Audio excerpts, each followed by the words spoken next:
Kuwait city വ്യാജമദ്യ ദുരന്തത്തെ തുടർന്ന് ഒട്ടേറെ പേരെയാണ് കുവൈറ്റ് സിറ്റിയിലെ ആശുപത്രിയിൽ പ്രവേശിപ്പിച്ചിരിക്കുന്നത്.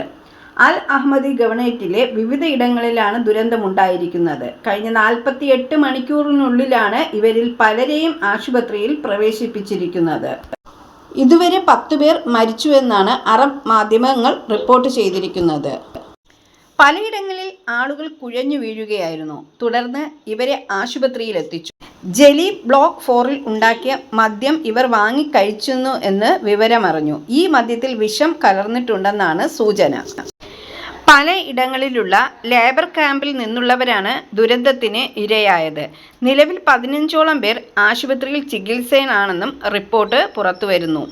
ഇവർ എല്ലാവരും പ്രവാസികളാണ്. അതേസമയം എവിടെ നിന്നുള്ളവരാണ് മരിച്ചത് എന്ന കാര്യത്തിൽ ഇതുവരെ വ്യക്തത ആയിട്ടില്ല.